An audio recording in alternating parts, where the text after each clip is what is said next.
All right, Jacob, take us on our transfer wrap. There's been a little bit of news since Monday evening. Yeah, there wasn't much for the last episode, so we didn't really do much of a segment on it. But in the days since, been a bit of activity, which is always good to see. There were rumours that a couple of A-League clubs were looking at some Asian signings, and we now know at least what two of those are. Whether more are to come, we're not quite sure. But the two that we did see were Macarthur Bulls signing Jidong Wong, which was kind of rumoured for at least a week now, leading into it. But he's a very, very experienced player, as we've touched on previously. He's had hundreds of appearances across the top Asian and European leagues. He's played in the Premier League, the Bundesliga, the K League, Olympic medalist. He scored that great goal against Man City with Martin Tyler's commentary, where he rounds the keeper. Like, he's a very, very good player. There's question marks over, as there are with kind of all veteran international players that come in.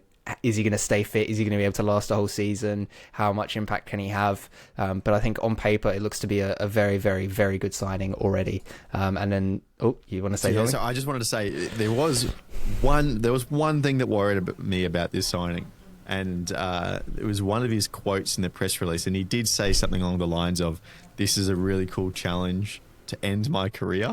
Yeah. So all of it. Okay, so he's at the end. Like, we see his age. We know he's coming towards the back end.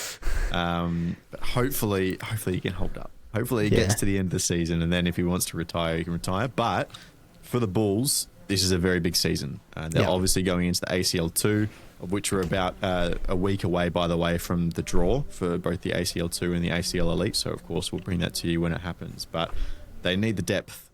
Because they should be, in my opinion, looking so far at the squad, they should be around about top 4 in the A-League and pushing, as we saw Sydney do last year, into the knockout stages of the ACL2. So really optimistic about the Bulls this year, and hopefully this signing can contribute to that success. For sure, and I think we kind of touched on it earlier, they've recruited pretty well already, identifying a lot of those undervalued players. Obviously they lost Marin Jakalic, which that's a huge blow because he was 20 goals contributed last season, so that's a massive output that you've got to try and replace. But they seem to have done a very solid job so far, especially compared to a lot of other sides in the A-League. So it's going to be a big season for them, of course. And then, the other Asian signing I wanted to touch on was Takeshi Kanamori, who has signed for Melbourne City. Now, he's somebody who I haven't heard a huge amount about. He's 31 years old. He has just come in from the J League, where he spent the last 5 years, over 100 appearances there. He's a forward, but he doesn't score a lot of goals, which is kind of... It's always the one thing, right? When your team signs a forward, you go and look at their goal-scoring record and see what it looks like.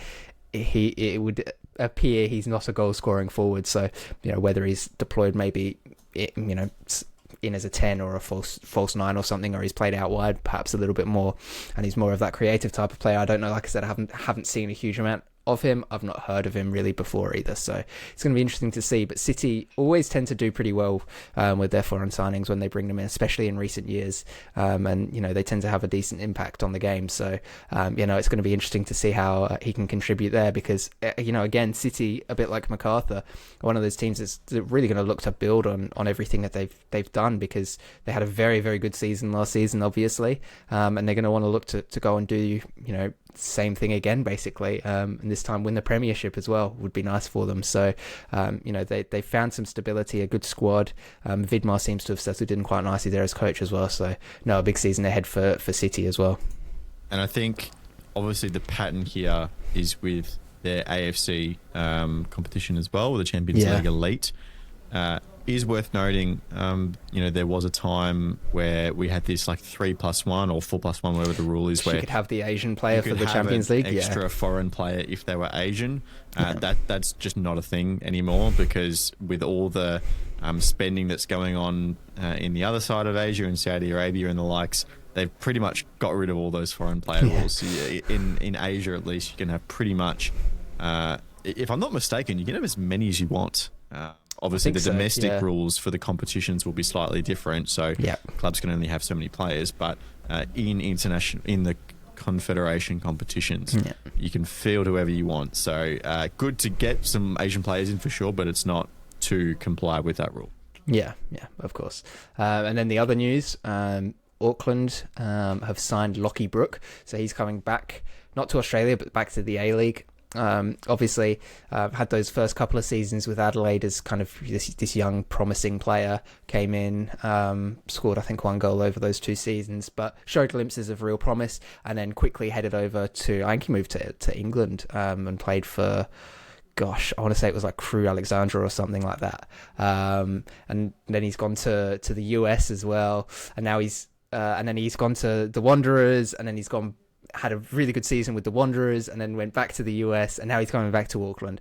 But Auckland, they've kind of had a couple of departures, and you can do a lot worse than somebody who's had over 100 appearances already.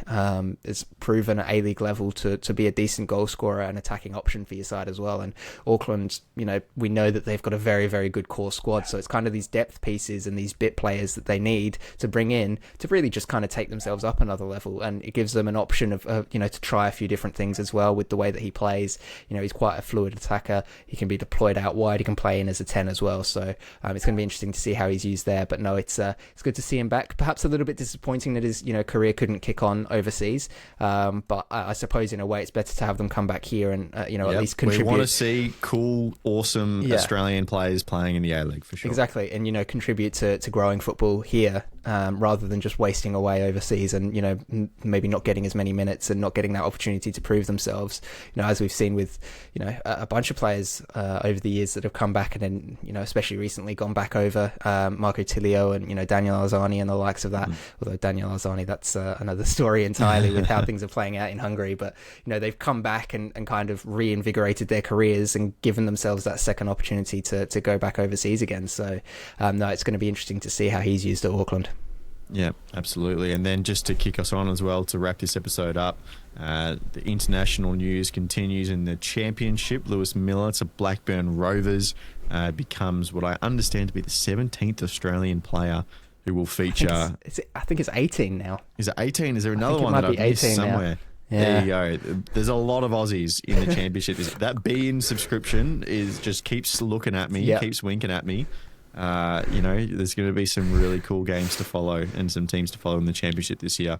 But then finally as well, the big news for Sydney FC is that Ryan Grant has extended for a 19th season, almost got 2 decades. It's wild. It's insane, isn't it? He's been around forever now, and it's just somebody you see on the team sheet and you just go, yeah, of course he's there. Like, it just makes sense. And he's had some wild looks over the years with his haircuts and all that, but there's no denying he's an absolute legend of that club and of the league. And he could be one of those players that's really, really irritating to watch when he's not on your team. But at the end of the day, that's why Sydney fans love him so much, right? He's that sort of player you just want to have on your team. And even though it's only, a year's contract, presumably just to see out his career and retire with the club, Sydney fans that I've seen tend to be pretty happy with this. He's not, contributed massively on the pitch in recent years for them, especially last season, kind of just playing bits and pieces here and there, but when you've got a player like him, you want to keep him around, right? So here's the thing, right? I feel like he's only just entering the late stage Lee Broxham portion of his career. Interesting. You reckon he's going to be around a bit longer? Well, the thing is, the thing with Lee Broxham was, he was a bit of a midfielder in his time, and then ended up just filling holes in defence. Yeah. And we know Ryan Grant's played a little bit of centre back as well. We know the depth issues that Sydney FC had, but Lee Broxham kept getting these 1-year deals, and he'd always start, the season on the bench. And keep in mind, Ryan Grant was still a starting player last season. Yeah. But Brox would start on the bench, and then just within 5 or 6 rounds, there'd be some injury, and he'd had to play a bit part role for like a month or 2 months on end. Yeah, that's true. And because of the loyalty factor, which we think theoretically might be going next year. But anyway, because of the loyalty, concession on his salary, it was just worth keeping around because he could play these different positions and do really well. And he was reliable as well. That's the thing. It's not like he was a liability and, his legs are gone or whatever. It's like he can still actually play that role and do a job. Yeah, so even if he, can't start every game just because of selection, he's still going to be able to do a very good job when called upon. So, yeah, legend of the club. He's spent so long there now. I think it's good to see him continue. For sure. I like that idea of, him just kind of being a break glass in case of emergency type player now moving forward. One year. Yeah. If you can't find a super long term replacement, you just go, well, we've got somebody already who's pretty reliable, so let's just keep him around. Absolutely. All right, I think that'll do for a rather long episode of the Round Ball Australia podcast, but we hope you enjoyed it. It is very good to be back. Appreciate Jacob and all your efforts while I was away getting these podcasts up. He's the one you have to thank.